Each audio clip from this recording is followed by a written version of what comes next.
layoffs are hard anywhere, but they're particularly hard at Twitch. And I think a reason for that is because the people that work here are also part of the community, and they're passionate about the job they have. They're passionate about what they're doing to serve the streamers. And that makes it really hard when you need to do something like we had to do. I'd also like to thank all of the people out there in the community that have reached out to support them. I know I've been seeing a lot of the back and forth on Twitter. I've been seeing it in chat, in different channels, and I really appreciate the way the community comes to try and help them through this time period. I want to be clear, the decision was not made lightly, and that is because of the impact that it has on these people's lives. In terms of making the decision, ultimately, as I explained in the letter to the company, we need to make sure Twitch is the right size so that we can be here for a very long time. We have a very important mission. Twitch is unique in terms of many of the social platforms out there. Many of you come to create communities here or to be part of communities here. I don't think the other platforms are like Twitch.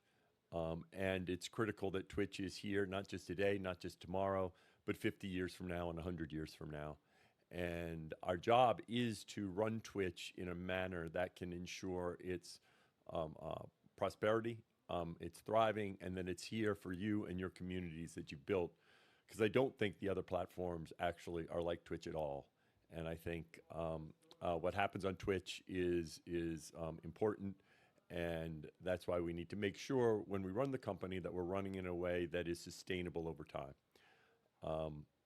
The bottom line is, in terms of making the decision, we were bigger than we needed to in terms of the size we needed to be to service your needs.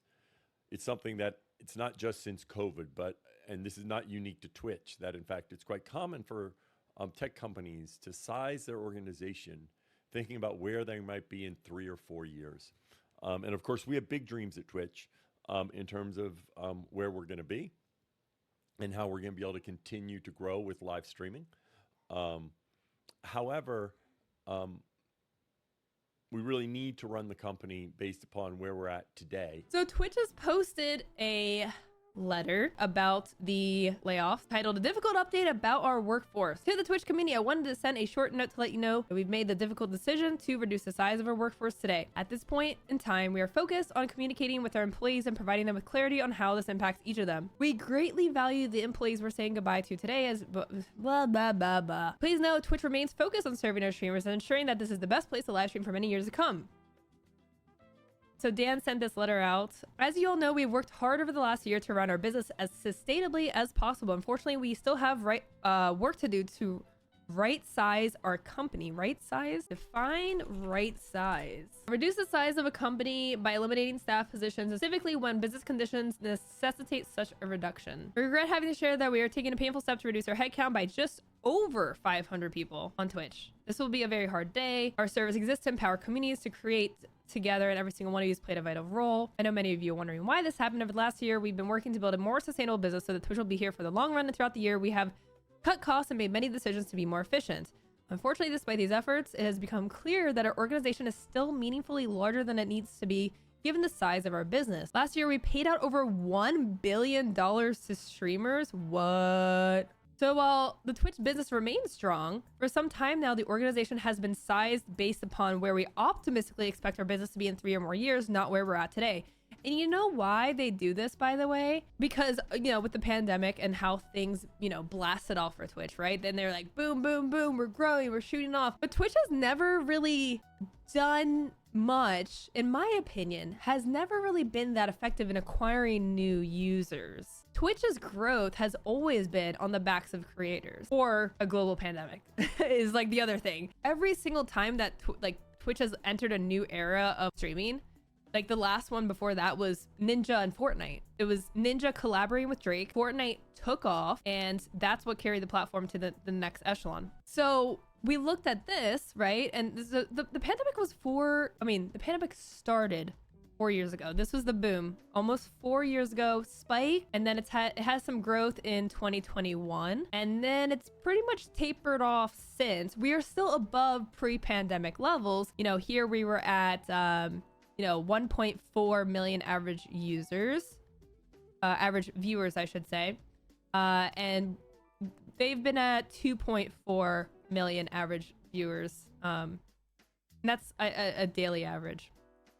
Over the course of a month, I guess is what that means. So definitely still much higher than before. I don't see Twitch going down because, you know, if you look at Twitch as a service, it's, hey, you come on, you live stream, you can make money, you can get famous, you can get rich, but you got all the bells and whistles. That's still an effective tool, and Twitch is still the best live streaming site. But again, I mean, competition is very pathetic, honestly. Like, I mean, it's not really saying much. How can you expect the business to grow when you're not doing anything to help it grow? Like, that's the only thing. They're not doing a good job of helping streamers earn more money. They're not really doing anything to like acquire more users or to cater to different types of creators. Like, they gave up on music. They tried to do music in 2020 and then gave up because at the same time that they were trying to bring all these musicians onto Twitch, they also were going to going to hearings in front of the government to explain why they have a DMCA apocalypse happening and like they have, you know, copyright music everywhere playing and aren't doing anything about it. Like, very, very weird strategy back in 2020. They were like, all these people are coming onto Twitch, let's work on music, but not like the music problem that we have, and then, you know, forcing all of creators to delete 10 years of content. No. I mean, I'm talking about like, you know, getting some cool musicians on and jamming. Before that, it was the creative and art. They were like trying to get all into that. They even released features specifically for creative content creators, and then they're like, whatever. As with many other companies in the tech space, we are now sizing our organization based upon the current scale of our business and conservative predictions of how we expect to grow in the future. This decision, while incredibly difficult and painful, is necessary to ensure that we can continue to serve our streamers without impacting their ability to support their careers on Twitch. Part of what makes this so difficult is the passion that so many of you share. I know you are all wondering what this decision means for you and your role moving forward. While we know it is better to hear about the impact face to face, we realize that it is more important to share the news with the affected individuals as quickly as possible. With that in mind, here's what you can expect in the next hour. If your role is affected by this decision and you live in the US, Canada, Brazil, Mexico, or Singapore, you're going to get an email. Your org leader is going to reach out. You're going to get a severance package, and you're going to meet one-on-one. If you're not in any of those countries, then you're going to get an email from this person. If your role is not affected, I will send another email to this group confirming your role was not affected. Afterwards, I plan to host regional all hands throughout the day so you can hear from me directly. I also want to acknowledge how disappointed I was yesterday that this information leaked. I'm sorry for all of the anxiety that has caused over the last several hours. Our hope was that you would all hear from us this morning. We were hoping that we could tell you that you're going to lose your job and very quickly understand how this impacted your role, and we were unfortunately not able to accelerate the timeline, which I know is very frustrating. And yes, we're sorry. In terms of what's being affected so far, from what I have seen, we've seen Cloudfuel, who was doing Twitch Rivals, is being laid off. So this person is Twitch Rivals, but they're safe. Cherry. So Twitch Rivals still has some folks. I don't expect Twitch Rivals to cease completely, but in terms of their like ridiculous prize pools, I don't know, maybe they'll swap it out for like a Twitch shirt or a Twitch hoodie, or maybe a 70-30 split for a month. Maybe they could do that as a prize. I don't know. Ray Apollo says that he is safe. He does education for Twitch. He also hosts the patch notes show that they do. Kawaii Guy says that he's safe. He does community stuff. It seems like marketing has remained safe for the most part. So many incredible teammates lost. Mary Kish obviously, like, you know, speaking out for her teammates. So marketing may be taking, you know, some hit there. If they got rid of Mary Kish, then I mean, honestly, I would run for the hills at that point. Frisk says that she's safe. Let's see. This person was actually influencer marketing at Twitch. So marketing did take some of a hit. This round seems like a bloodbath, and I sadly did not make it. Almost 6 years at Twitch. I work with some amazing people, both colleagues and streamers. I help with some badass programs, and I always fought for pay over exposure. So we've seen Twitch rivals. Marketing is taking a little bit of a hit. Obviously, layoffs are going to affect things. Not like it largely will not affect your immediate experience with like streaming on Twitch, but I think a lot of the side programs like rivals is very specific. But anything that Twitch does in terms of like producing shows is very costly. It's a little ironic that like a site that caters to just being able to hit the go live button and stream can't make affordable content themselves. And I get it. There's a difference between like streaming from your home and streaming, you know, a high level studio fancy schmancy. But isn't that the point of Twitch? Is like you don't actually have to do all that. And that content doesn't even really take that well. We've seen that time and time again with Ben and G4, where that overproduced stuff, just people don't really care about that, especially on Twitch. People want authenticity. They want a real experience. Right? They want something that they can really connect with the person who's talking. I mean, when they do their like passionate show and there's, you know, issues and stuff, like it's fine because it's like we understand. Like we are streamers. We get it. Streaming is hard. Like you don't have to have like all the bells and whistles. So I think we saw those take a hit at the end of last year where their Twitch, what was it called? Not Twitch Prime, Twitch. Oh, Crown channel. That was in November. Amazon is getting rid of its gaming content channel and amid larger layoffs. And so that was 180 jobs. Again, not solely Twitch. The Crown channel got axed on Twitch. So anything like that. I'm gonna write this down. Let's get the pain out. What's getting axed? Okay, that didn't make it bigger. So anything like production shows stuff. So this is Crown channel. Rivals, their slash, I think they have a slash gaming Twitch game. Is it Twitch gaming? It's twitch.tv slash Twitch gaming. I mean, Twitch gaming stuff I think could get axed on that as well. They're like, oh, this isn't working. Anyways, so Crown channel, rivals. What other, I don't know if there's any other production show stuff. I don't think Passionos will go away. Anything that's like communication based, like Twitch to the people, I don't think it's really going to go away. Like Dan Clancy has been very adamant about being transparent, so much so that, you know, he writes a letter every time people get laid off and then, you know, includes what they sent to the staff in, you know, excruciating detail. So like I don't think those type of shows are going to get away. I'm also going to say here like predictions, because this is not like factual. This is just from what we're seeing based on the layoffs, based on you know, speculation. So I mean, honestly, my hot take is TwitchCon EU is gonna get axed. And Shannon Z Killer, who used to work at Twitch back in its heyday, says that TwitchCon is very profitable for Twitch. I think that maybe just US is profitable. Maybe if you went to TwitchCon this year, you would question that. Maybe it's profitable because it was sponsored by Honda and Geico and ads. There was just booths of ads. Like, I mean, that's pretty much what it was. It just felt like it like the actual show floor was very bare bones. There weren't a lot of attendees. I don't think TwitchCon NA will get axed, but TwitchCon EU is even more sparse. First of all, it's got to be hella expensive, especially when they do a new city each time. Hella expensive. It's only 2 days. The attendance is small, and every time I've talked to a brand that has gone, they're like, ugh, like it's, I mean, they charge a lot for booth space, and I don't know if TwitchCon EU gets the returns. Okay, so that's my prediction. A lot of people have said Twitch Prime, and I just can't see how Twitch Prime makes sense.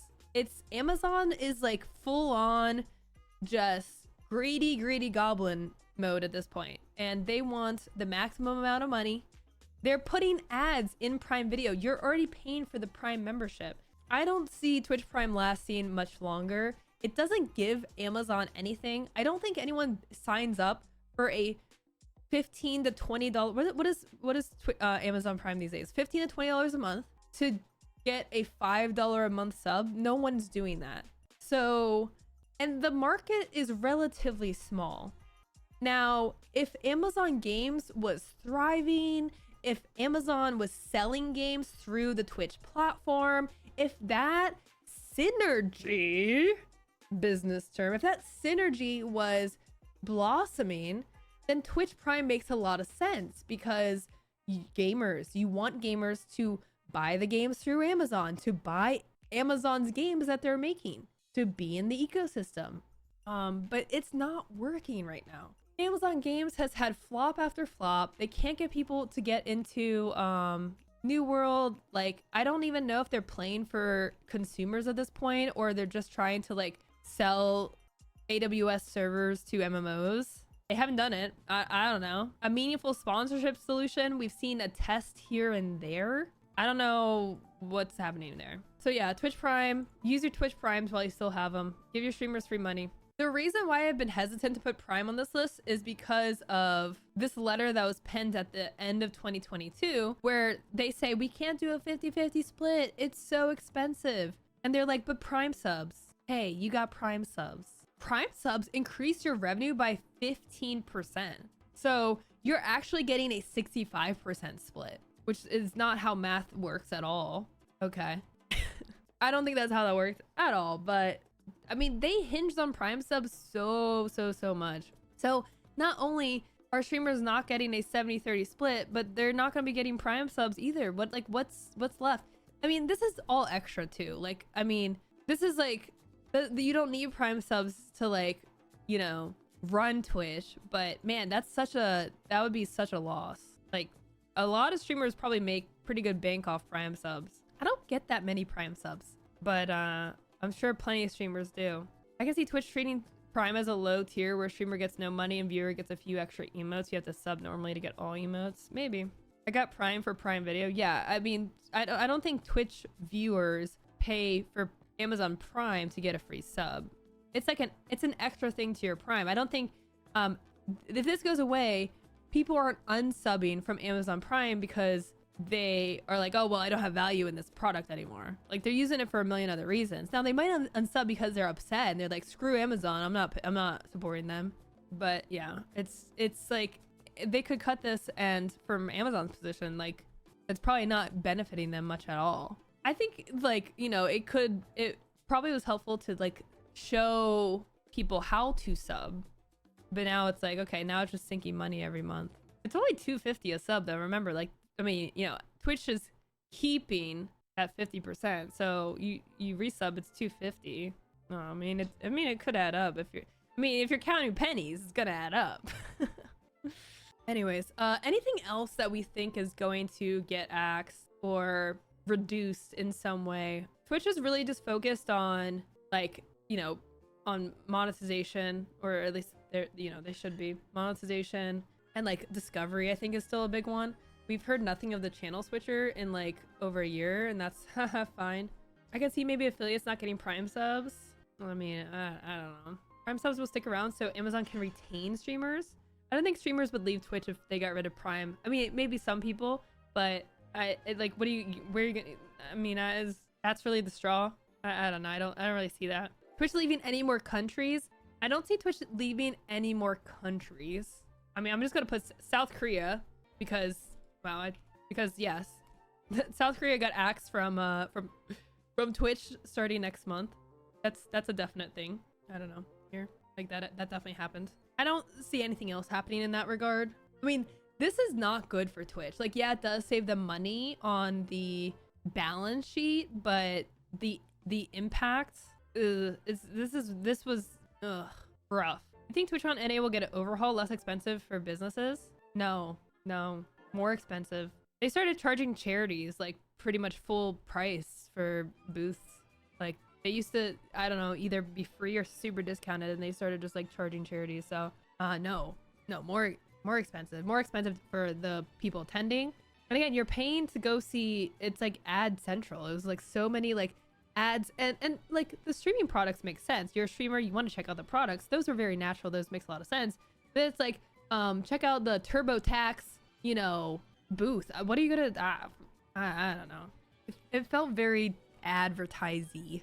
Here's to still hoping. I love what they've been doing decisions wise, but yeah, seeing this, I mean, yeah, I don't think that so this is Twitch's 10-year mark with being under Amazon. So yeah, it's just getting that balance sheet looking good at this point. I guess this was my first ever TwitchCon. I was so underwhelmed by the floor. Yeah, no, it was very sparse. Yeah, I don't know. The floor was like, I didn't even get to walk the whole floor, but you could just see all the like non-endemic brands having booths, and you're just like, oh, okay, very addy.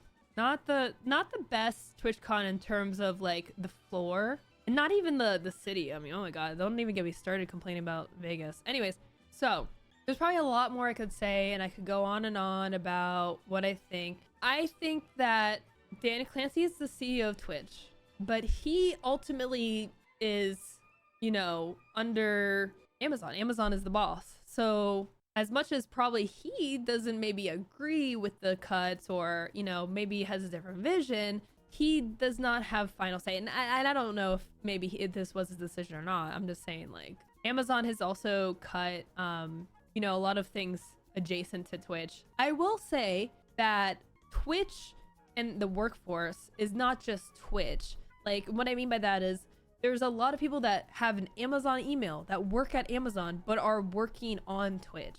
So I know that it's like 35% of the workforce. This is like 1,000+ people getting laid off within a year that work for Twitch, but that's not just the only people that are working on the site. So it's not the end of the world for the it's not like we need to like go and like leave Twitch. It never feels good that this is happening.